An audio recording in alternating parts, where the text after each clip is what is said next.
Que l'humilité vous fasse accepter les autres pour que vous ne soyez jamais dans la famine.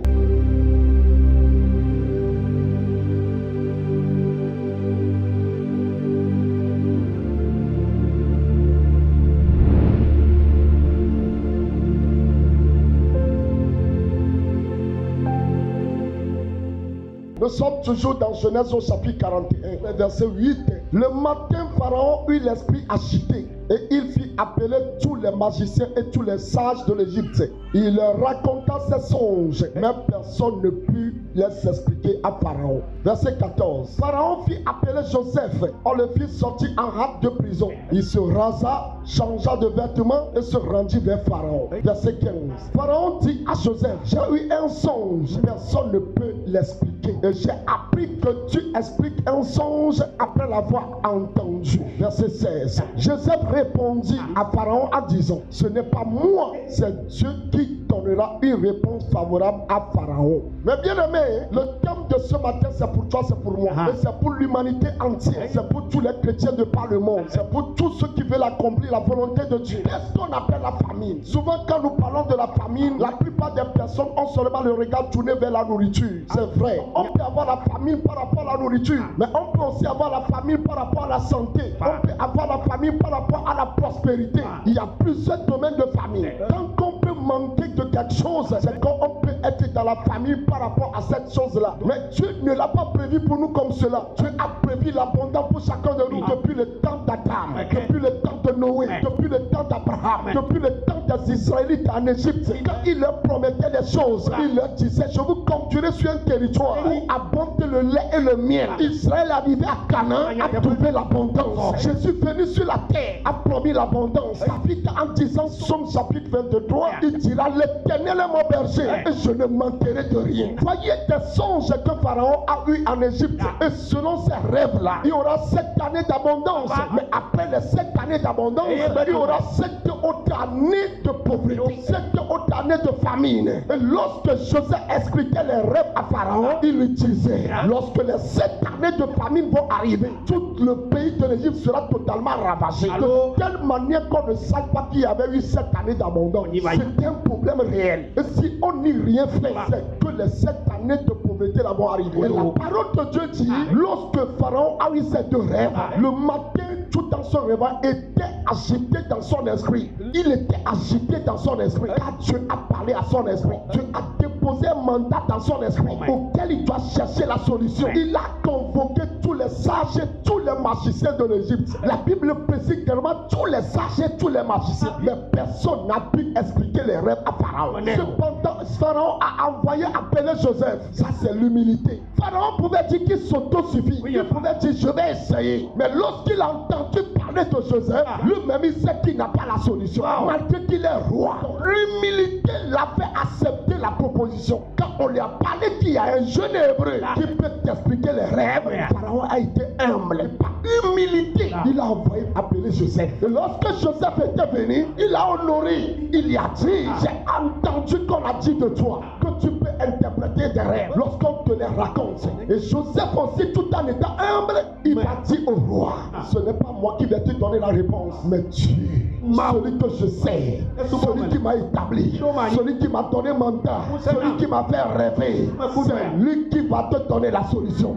Et quand Joseph a proposé la solution à Pharaon, l'humilité a aussi fait que Pharaon a accepté la proposition de Joseph. Et que Pharaon a constaté qu'il n'y a personne pour résoudre cela. Encore l'humilité va lui faire dire, mais ce jeune homme-là à sa place, il peut résoudre le problème là. Mais bien aimé, imaginez dans son pays que le roi Pharaon n'a pas pu mettre Joseph à la place qu'il fallait en ce moment-là. Qu'est-ce qui va arriver? Ce qui est sûr, la volonté de Dieu va arriver. Mais cependant, dans cette volonté de Dieu, il ne voulait pas qu'il y ait la famine parce qu'il voulait l'abondance pour le peuple. Il aime les gens. Dieu ne veut pas nous voir dans la pauvreté. Il ne veut pas nous voir dans la famine. Et c'est pourquoi il a établi des gens à qui il a donné de la sagesse spécifique, des talents spécifiques, de l'intelligence spécifique, des gens qui sont capables de gérer de manière pour que la pauvreté n'arrive jamais. Le pharaon a eu l'humilité de telle manière qu'il a accepté Joseph. Il n'a même pas posé des questions. Quand Joseph était arrivé dans son palais, il n'a même pas posé des questions. Qui es-tu? Quel âge es-tu? Quel diplôme tu as? Il n'a pas posé poser toutes ces questions. Mais dans son esprit, Pharaon a su détecter. C'est la personne qu'il faut mettre là-bas. Parce que s'il ne plaçait pas Joseph là-bas, certainement les 7 années de famine vont arriver. Et lui aussi ne sera pas épargné. Il sera frappé par les famines aussi. L'humilité a fait de telle manière que Pharaon a évité la famine pour son pays. Il a évité la famine pour lui-même aussi. Parce que tout simplement, il a l'humilité. S'il était orgueilleux, il pouvait dire pourquoi je vais m'abaisser de telle manière à accepter cet étranger. Et d'ailleurs, on n'a pas besoin de toi ici. Ou encore, il va laisser Joseph lui proposer la solution. Il va lui dire, maintenant tu peux partir. Tu es hébreu, on n'a pas besoin de toi ici. Tu n'as pas d'éducation, on n'a pas besoin de toi ici. Vous allez comprendre que si la famille de 7 ans ne sont jamais arrivées ou n'est jamais arrivée en Égypte, ce n'est jamais arrivé. Ça n'arrivera jamais dans ta vie. Dans le nom de Jésus. Alléluia. Amen. Donc ce qui a fait éviter tout cela, c'était l'humilité de Pharaon. Si seulement il était orgueilleux, il ne va pas accepter Joseph. Il va voir Joseph tellement, il va voir sa manière de s'habiller et ne va pas détecter le talent que tu as déposé en lui. Mais il a vu ce que tu as mis en lui. Y a-t-il quelqu'un dans ce pays qui a l'esprit de lumière comme ce jeune homme-là? Il n'y a personne qui pourra solutionner cela si ce n'est Joseph. Donc c'est l'humilité qui a fait que Pharaon a positionné Joseph là. C'est l'humilité qui a fait que ce Pharaon a accepté Joseph dans sa vie. Joseph dans la vie de Pharaon, Joseph en Égypte, Joseph dans la place qu'il fallait. Les 7 années de famine ne sont jamais arrivées. L'humilité a fait accepter ce qu'il fallait accepter. L'humilité a accepté quelqu'un dans le palais, a fait qu'on a accepté un hébreu, un chrétien, un enfant de lumière, un enfant de Dieu, un enfant qui a la crainte de Dieu. L'humilité a fait de telle manière qu'on a accepté Joseph. Bien aimé, de la même manière, il y a des gens que Dieu enverra dans ta vie, qu'ils soient une solution pour ta famille. Mais si tu n'as pas l'humilité, tu vas voir l'apparence de cette personne-là et tu dis, je n'ai pas besoin de lui. Tu vas commencer à poser des questions. Quel niveau d'éducation il a? Il est de quelle nationalité? Il est de quelle ethnie? Il parle quelle langue? Souvent nous oublions ce que tu as déposé dans le cœur de la personne. Ce que tu as déposé dans le cœur, c'est ça ce qui importe. Et c'est pourquoi l'orgueil a fait rater certaines personnes de leur bénédiction qui n'ont pas eu l'humilité d'accepter les personnes dans leur vie. Tu as envoyé des gens, mais l'orgueil a fait tellement qu'ils n'ont pas accepté les personnes. Qui que tu sois, tu ne peux pas tout faire toi seul. Il est vrai que l'apôtre Paul a dit dans Philippiens 4, verset 13, il a dit, je puis tout par celui qui me fortifie. Quand Paul parle comme cela, qu'il est en train de dire qu'il peut tout faire toutes les choses, non. Ce n'est pas ce qu'il dit. Il n'est pas en train de dire qu'il peut faire toutes les choses. Mais il est en train de dire ce que Dieu l'a mandaté à faire. Il peut le faire par l'Esprit de Dieu qui le fortifie. Je peux le faire excellemment par l'Esprit de Dieu qui me fortifie. Ce n'est pas pour dire qu'il peut faire toutes les choses. Le seul qui peut faire toutes les choses, c'est Dieu seul. Toi seul, tu ne peux pas être menuisier, être tailleur, être commerçant, être enseignant, être directeur. Peut-être que tu seras en train de faire des choses, mais il y a un domaine dans lequel tu seras excellent. Moi, je suis pasteur, je ne suis pas mécanicien. Si ma voiture tombe en panne, il y a des choses dedans que moi-même je peux mettre. Je peux mettre de l'eau, je peux mettre l'huile de frein, je peux placer la batterie aussi. Mais il y a des choses, il faut que l'électricien vienne, il faut que le mécanicien vienne. Quand il va venir, puisque c'est son domaine, il va bien faire, il va réparer et le véhicule va fonctionner. Nous avons besoin de personnes. Lorsque nous les acceptons et que nous les mettons à leur place dans notre vie, la famine ne sera jamais. Le problème de l'humanité, c'est que nous ne discernons pas les gens que Dieu nous amène. Fois nous les dénigrons. Fois on se tient sur la race. Des fois on voit la couleur de la peau. Des fois on voit le niveau d'éducation. Mais ce ne sont pas des choses que Dieu voit. Ce qu'il a déposé dans la personne. Donc acceptez les personnes. Que l'humilité t'amène à accepter les personnes. Si ce sont des personnes que Dieu t'envoie pour être la solution de ta vie, pour que la famille ne soit jamais, acceptez ces personnes-là. Vous savez pourquoi l'humanité souffre? À cause de l'orgueil. Tu as créé les choses de telle manière que tu as besoin des autres. C'est à toi, par humilité, te laisse accepter. C'est par manque d'humilité. Ou autrement, c'est par orgueil que certains malades sont morts avec leur maladie. S'ils avaient l'humilité, ils pouvaient accepter le seul de tel médecin. S'ils avaient l'humilité, ils allaient venir à Jésus et dire, Jésus, je peux guérir toute maladie. Donc je viens à toi pour que tu me guérisses. C'est pas orgueil. Des gens sont morts dans la maladie. Des gens sont dans des problèmes et ils ne parlent pas. Des gens sont dans des difficultés. Mais Dieu a placé solution dans des humains. Certaines femmes cherchent Marie. Dieu a amené Marie. Marie est venue comme un pauvre. Il est venu comme un soulard. L'orgueil que certaines filles attendent le mariage.